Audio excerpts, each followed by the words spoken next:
Hi, I'm David and this is 4th episode in DaVinci Resolve free course. If you haven't seen the first 3 episodes, I highly recommend you to watch. So in this episode we are going to talk about basic editing. We'll talk about how to set up the timeline, how to move around the timeline, how to import clips and assets into the timeline, and how to work with all the other tools. Let's get started. Well, here we are in DaVinci Resolve. I did preset a timeline so I don't lose time now. And let's go through the settings and setup and what I did use and why.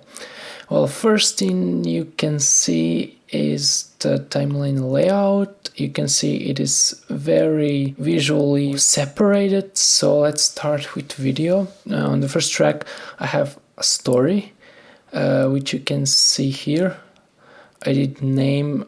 You can put here, all your main footage that serves to tell a story. On the second layer, visual effects, any kind of, you can do that in Fusion or maybe third-party applications. So when you bring that in, you would put that on the second layer, or if you need maybe for story another one, then you can move one layer up and that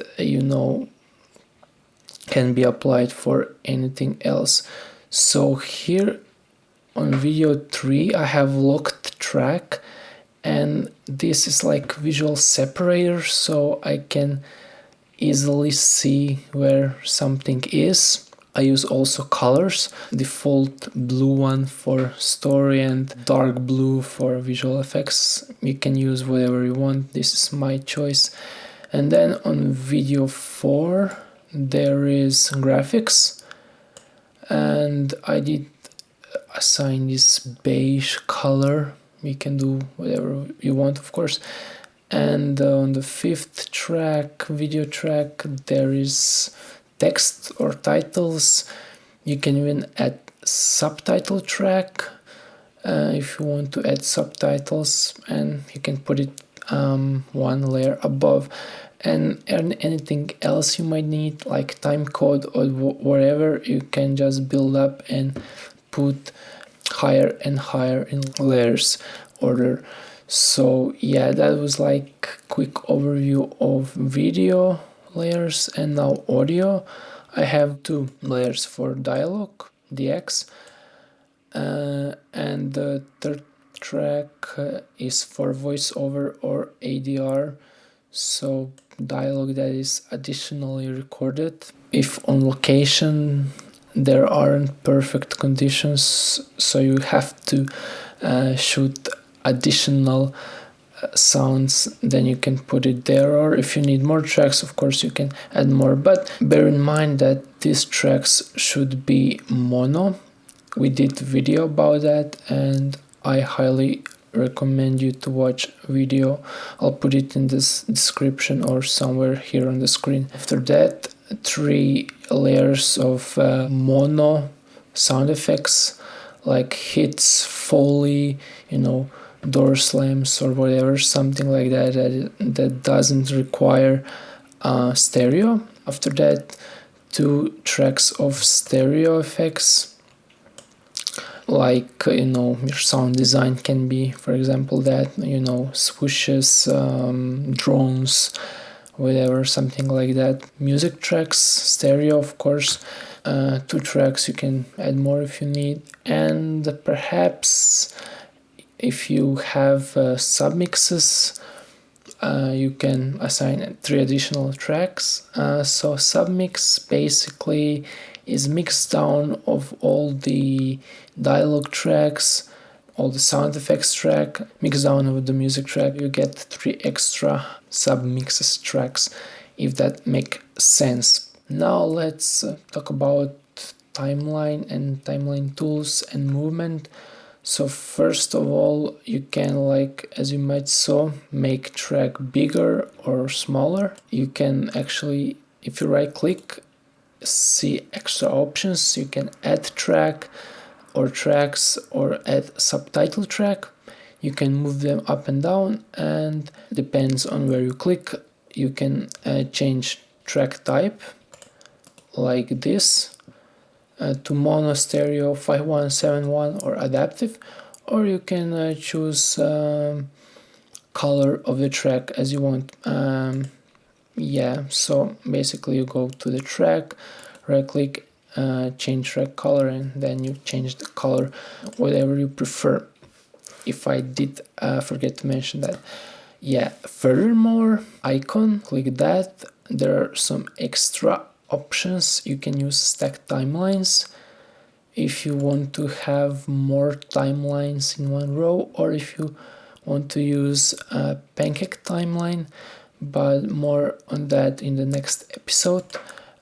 Here also you can include audio waveforms or exclude, whatever you want.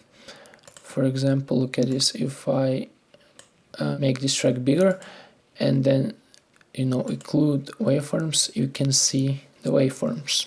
You can choose different video view options. So do you want to see frames all the time, or maybe only on the beginning and end, or maybe you don't want to see them, as I don't.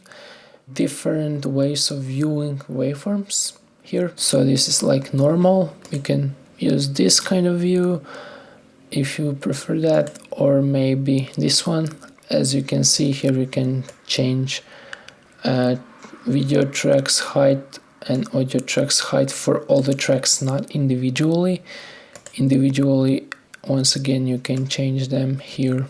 Mute or solo tracks. If you want to do more than one, you hold down Alt and then it will select everything except the one you clicked. Actually, you have to click twice, and then once again it will select only that, and when you click on that again, it will select all the others. The same thing can be done with muting tracks, but I would also like to mention, we did a video about this, track targeting. If you hold down Shift, you deselect everything. Again, if you hold down Alt, you deselect everything except the one you clicked. And if you want to select everything except the one you clicked, again, you just once again hold down Alt and click. If this is a bit of confusing, again, I'll put a special video about this down in the description. This is useful when you want to insert things into the timeline with 3-point editing. And what is that? We'll talk about that in a second, but first let me talk about the basic tools like selection mode. With that tool you can move and select clips around the timeline, and once again move them and place them where you want, up and down, left and right. It's basic function. If we go to the right, we can see edit trim mode. With this mode you can trim footage. Now, depends how your cursor looks. If it looks like this, then you can move edit point left or right, like this.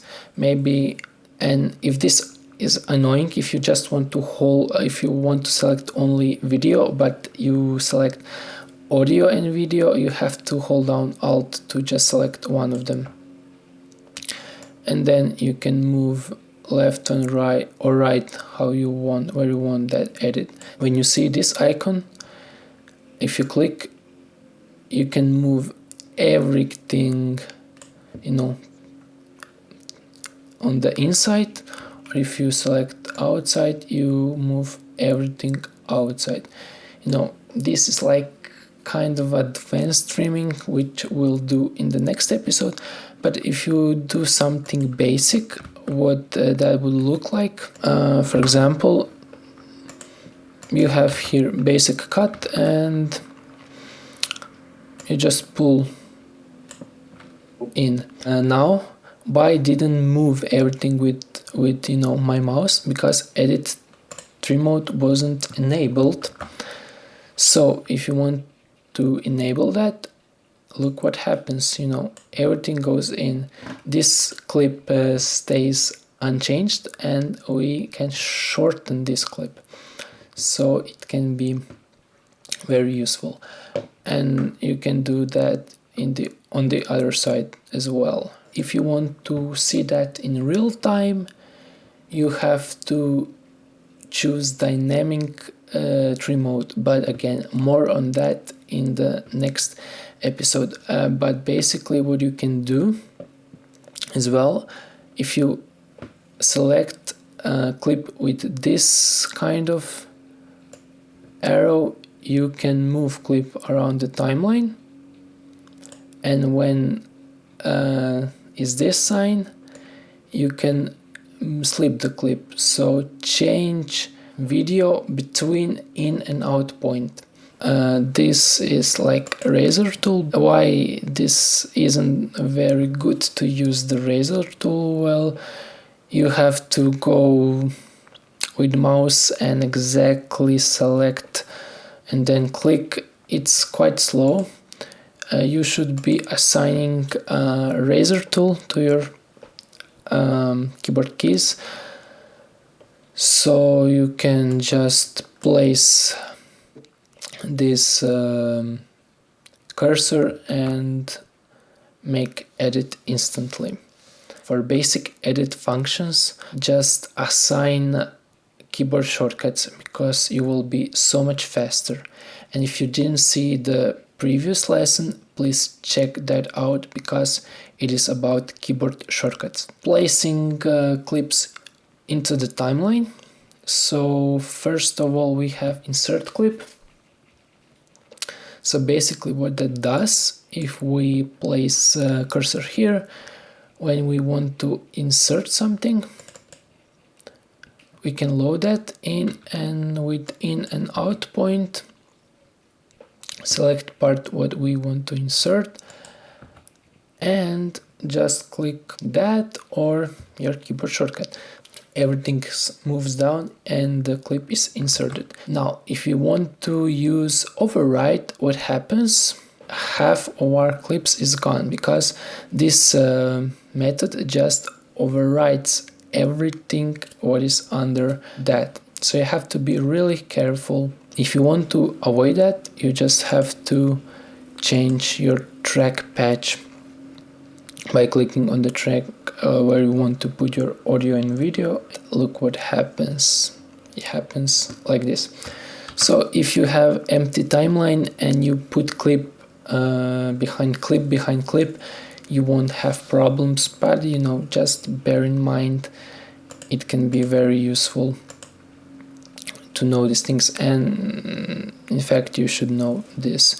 Replace edit basically replaces the clip with the one in your source monitor.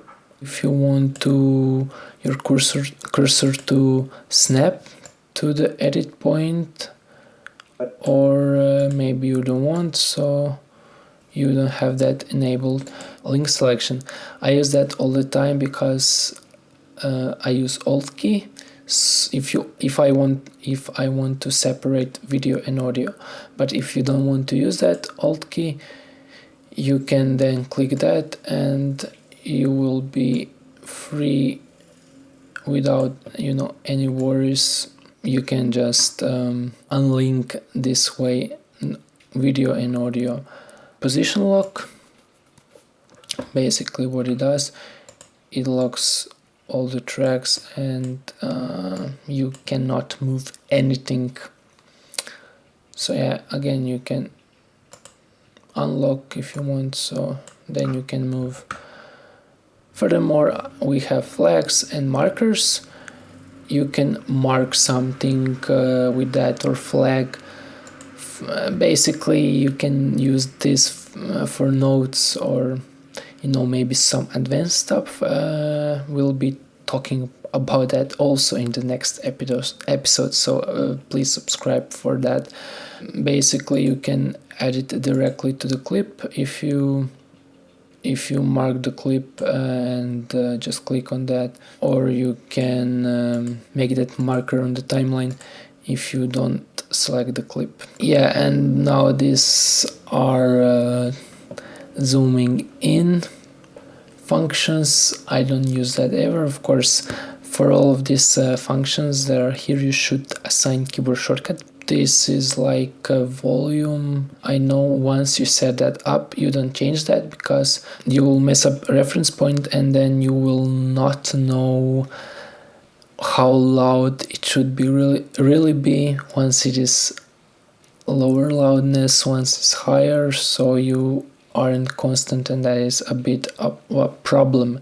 So set that up once and don't change that.